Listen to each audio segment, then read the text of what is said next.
கர்மானா என்னது, கர்மா எப்படி நமக்கு சரியாகிட்டு இருக்கு, அதாவது கர்மா நமக்கு எப்படி குறைஞ்சிக்கிட்டு இருக்குன்றது சிம்டம்ஸ் என்னலாங்கிறது இந்த பதிவில் தெரிஞ்சுக்கிறது. ஒரு செயலுக்கான விளைவுகள் தான் கர்மா.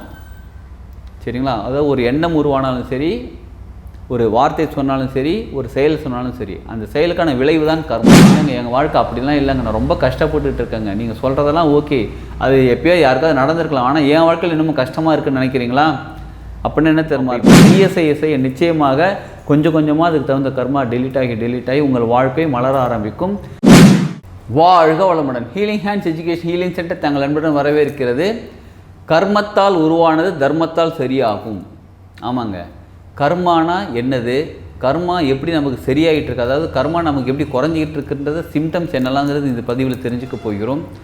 கர்மா கழியுது, கர்மா தீருதுனால சிம்டம்ஸ் கூட கிடைக்குமான்னு நம்ம கேட்குறீங்களா? ஆமாங்க, நிச்சயமாக கிடைக்கும். அது என்னென்ன தான் பார்க்க போகிறோம். முதல்ல என்ன தெரியுங்களா, கர்மா நம்மக்கிட்ட டெலீட் ஆகுது. அதுவும் கெட்ட கர்மா நல்ல கர்மா 2 கர்மா இருக்குது பாருங்கள். அதில் கெட்ட கர்மா நம்மகிட்ட டெலீட் ஆகுது அப்படின்னாலே நம்ம வாழ்க்கை கர்ம வினைப்படி நடக்குதுன்னு ஒரு புரிதல் உருவாக ஆரம்பிக்கும். இவ்வளோ நாள் என்ன பண்ணியிருப்போம், மற்றவங்க மேலே குறை சொல்லிட்டு இருப்போம். நம்ம ஜாதகத்தை கூட குறை சொல்லுவோம். எனக்கு 7 இடத்துல அந்த இருக்கார், இங்கே அங்கே இருக்காருன்னு, அதாவது குறைய மற்றவங்கக்கிட்ட வெளியில் சொல்லிக்கிட்டே இருந்திருப்போம். இப்போ நமக்கு ஒரு புரிதல் வரும், இல்லைப்பா அந்த மாதிரிலாம் இல்லைப்பா, வாழ்க்கைங்கிறது நம்ம என்ன செயல் செஞ்சுருக்கோம், ஆகாமிய கர்மம், பிராப்த கர்மம், சஞ்சித்த கர்மம், நம்ம செஞ்ச கர்மங்கள், நம்ம முன்னோர்கள் செஞ்ச கர்மங்கள், நம்ம இந்த பிரிவில் செஞ்ச கர்மா, இதுதான் நமக்கு ஏதோ காரணமாக இருக்குது அப்படின்னு ஒரு புரிதல் அதாவது ஒரு செயலுக்கான விளைவுகள் தான் கர்மா. சரிங்களா? அதாவது ஒரு எண்ணம் உருவானாலும் சரி, ஒரு வார்த்தை சொன்னாலும் சரி, ஒரு செயல் சொன்னாலும் சரி, அந்த செயலுக்கான விளைவு தான் கர்மா. ஏற்கனவே ஏதோ செஞ்சுருக்கோம், இந்த பிறவியில் முந்தைய பிறவியில் முன்னோர்கள் யாரோ செஞ்சதுக்கான கர்மா இன்றைக்கி நம்ம கஷ்டப்பட்டுட்ருக்கோம், இப்படி இருக்கிறோம், இந்த வாழ்க்கை இப்படி இருக்குது. அப்போ நம்ம வாழ்க்கை என்ன சிறப்பாக மாற வேண்டும் என்றால் நம்ம என்ன செஞ்சால் நமக்கு நல்லது நடக்கும், எதை விதைத்தால் எது நமக்கு கிடைக்கும், எது வேணுமோ அதை தான் விதைக்கணும். இப்போ நெல் பயிரை நட்டு வச்சுட்டு நமக்கு கரும்பு வேணும்னு கிடச்சா எப்படி கிடைக்கும்? அப்போ எது வேணுமோ அதை நாம் இப்போ செய்யணும்னு ஒரு புரிதல் க்ரியேட் ஆகுது பாருங்கள். இதுவே நமக்கு கர்மா நிறைய டெலீட் ஆகிருக்கு, நம்ம கர்மா கழிஞ்சிருக்குன்றது அர்த்தம்.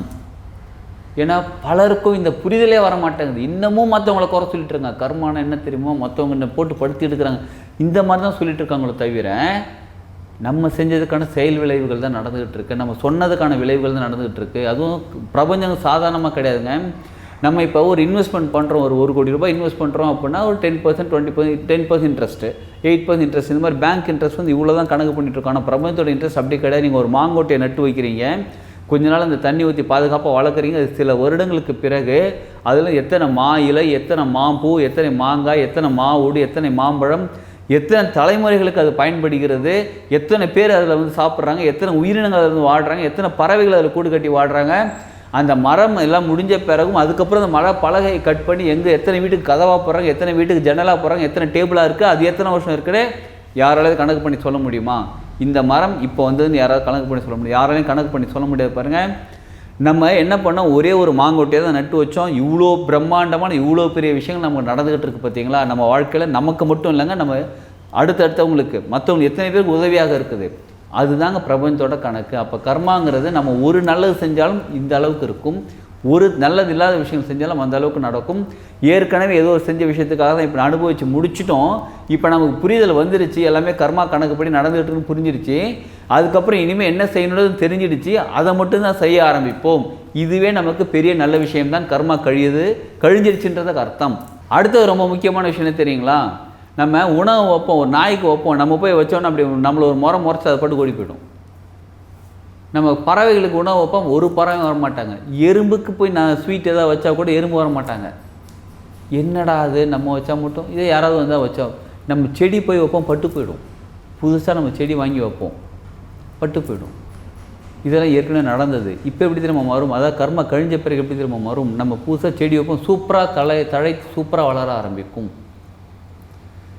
நம்மளை தேடி வரும். ஒரு நாய் நம்மகிட்ட அப்படியே ஒரு பார்வை பார்க்கும், சரி நம்ம ஏதாவது உணவு வாங்கி கொடுத்து அது நல்ல கடை தான் சாப்பிடும். காகத்துக்கு உணவு வைப்பீங்க, காகம் நீங்கள் வைக்கிறதுக்கு முன்னாடியே காகம் வெயிட் பண்ணிகிட்டு இருப்பாங்க.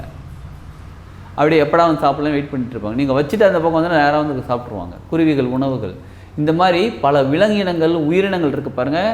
நீங்கள் செய்ய அவங்க எடுத்துக்கிறாங்க அப்படின்னாலே உங்கள் கர்மா நிறைய டெலீட் ஆகிருக்கு. அதாவது எல்லாமே ஒரு ஃப்ரீக்குவன்சி எனர்ஜி தாங்க. நம்மக்கிட்டேருந்து நம்ம கர்மா வந்து நமக்கே தெரியாமல் நம்ம உடம்புல ஒரு ஃப்ரீக்குவன்சி அனுப்பிக்கிட்டே இருக்காங்க. அதனால் எந்த விலங்கினங்களும் எந்த பறவைகளும் வந்து சாப்பிடல. ஆனால் இப்போ வந்து நம்ம கர்மா கிளியரான பிறகு நமக்கு தெரியாமல் நம்ம ஃப்ரீக்குவன்சி மாறிடுச்சு. அப்போ எல்லா விலங்குகளும் வருவாங்க. அதே மாதிரி நண்பர்கள் வருவாங்க.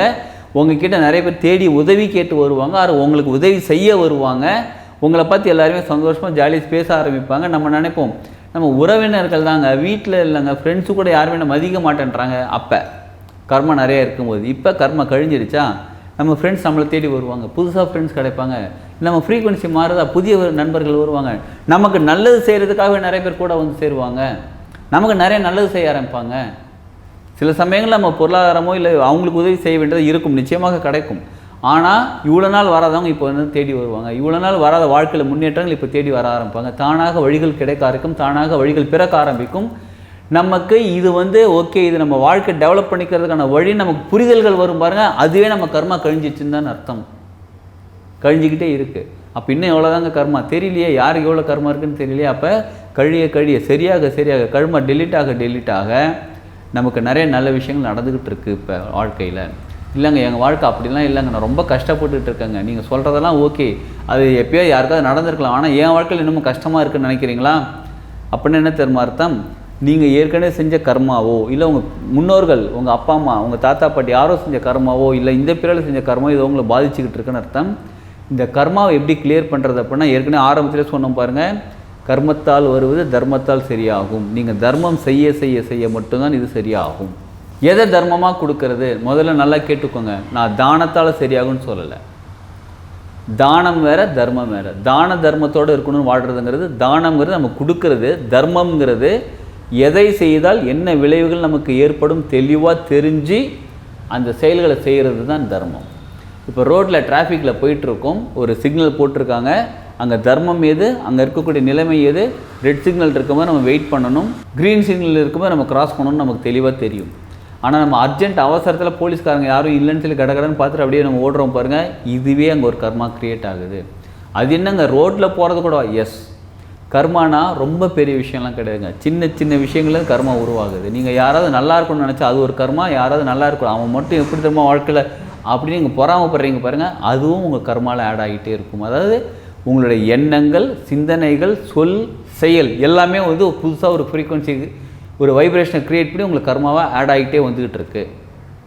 அதனால் எல்லோரும் நல்லா இருக்கணும்னு நினைங்க, எல்லோரும் சந்தோஷமாக இருக்கணும்னு நினைங்க, எல்லோரும் மகிழ்ச்சியாக இருக்கணும்னு நினைங்க. உங்கள் விரோதியாக இருந்தாலும் பரவாயில்லைங்க, அவங்களும் நல்லா இருக்கட்டும்னு நினைங்க.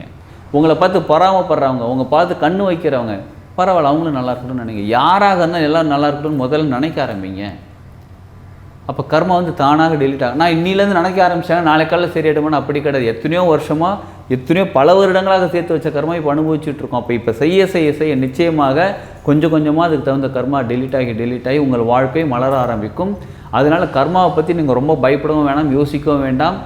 நமக்கு இன்றைக்கி 3 வேளை உணவு கிடைக்கிது, நம்ம இருக்கிறதுக்கு ஒரு இடம் கிடைக்கிது, நம்ம போட்டுக்கிறதுக்கு ட்ரெஸ் இருக்குது அப்படின்னா நம்ம நல்ல கர்மா நிறைய செஞ்சுருக்கோன்னு அர்த்தம். அதனால தான் நமக்கு இன்றைக்கி அது கிடச்சிக்கிட்டு இருக்கு. இன்னும் ரொம்ப முக்கியமாக இந்த வீடியோ நம்ம பார்த்துக்கிட்டு இருக்கோம் அப்படின்னாலே நமக்கு நிறைய நல்ல கர்மா இருக்கிறதுனால தான் இந்த வீடியோ நம்ம பார்த்துக்கிட்டு இருக்கோம்.